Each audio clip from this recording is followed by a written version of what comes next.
Morning news కి వీక్షకులకు స్వాగతం. ఆంధ్రప్రదేశ్ రాజకీయాల్లో నేడు మనం చూస్తున్న కూటమి విజయం వెనుక ఒక అద్భుతమైన వ్యూహం, అంతకంటే గొప్ప త్యాగం దాగి ఉన్నాయి. ఒకానొక దశలో చంద్రబాబు గారు జైల్లో ఉన్నప్పుడు, లోకేష్ గారు బెయిల్ కోసం పోరాడుతున్నప్పుడు అప్పటి ప్రభుత్వం చూపించిన అణచివేత ధోరణిని మనం కల్లారా చూసాం.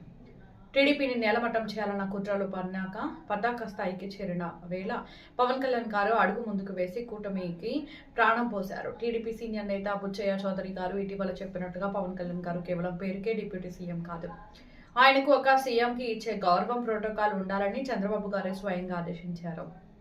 ఎందుకంటే పవన్ లేకపోతే కూటమి లేదని, కూటమి లేకపోతే అరాచక పాలన నుండి విముక్తి లేదని వారికి తెలుసు. అందుకే బాబు గారు మరియు లోకేష్ గారు పవన్ కళ్యాణ్ గారిని అంతలా గౌరవిస్తున్నారు.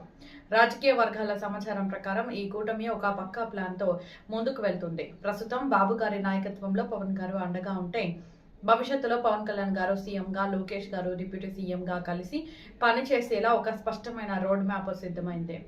సోషల్ మీడియాలో ఎవరో చేసే చిల్లర కామెంట్ల వల్ల ఈ కూటమి బంధం విడిపోదు. కాబట్టి జన సైనికులారా, మనం ప్రతి చిన్న విషయానికి స్పందించి ట్రిగర్ అవ్వాల్సిన అవసరం లేదు. మన నాయకుడి వ్యూహం పక్కాగా ఉంది. మనం భావోద్వేగాలను పక్కన పెట్టి రాజకీయ పరిజ్ఞానంతో ఆలోచిద్దాం. వ్యూహాన్ని సేనకే వదిలేద్దాం. ఆయన అడుగుజాడల్లో నడుద్దాం. పవన్ కళ్యాణ్ గారు ఇచ్చే ఈ రాజకీయ కిక్ మీరు మీ తదుపరి తరాలకు కూడా గర్వంగా చెప్పుకునేలా ఉంటుంది.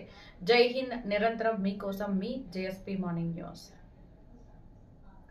నెల్లూరు జిల్లాలోని పెంచలకోన శ్రీ పేనుశీల లక్ష్మీ నరసింహస్వామి బ్రహ్మోత్సవాలకు ముఖ్యమంత్రి చంద్రబాబు నాయుడు గారిని ఎమ్మెల్యే కురుగొండ్ల రామకృష్ణ గారు, ఆలయ పాలక మండలి చైర్మన్ తిరుపాల్ రెడ్డి ఆహ్వానించారు. ఈ నెల 27 నుంచి మే 3వ తేదీ వరకు జరిగే ఈ ఉత్సవాలకు సీఎంను ఆహ్వానించారు. ఈ మేరకు సీఎం క్యాంపు కార్యాలయంలో ముఖ్యమంత్రి చంద్రబాబును కలిసి ఆహ్వాన పత్రికను అందించారు. ఆలయ అర్చకులు సీఎంకు ఆశీర్వచనం అందించి స్వామివారి ప్రసాదాలను చిత్రపటాన్ని అందించారు. ఉత్సవాల ఏర్పాట్లను గురించి సీఎం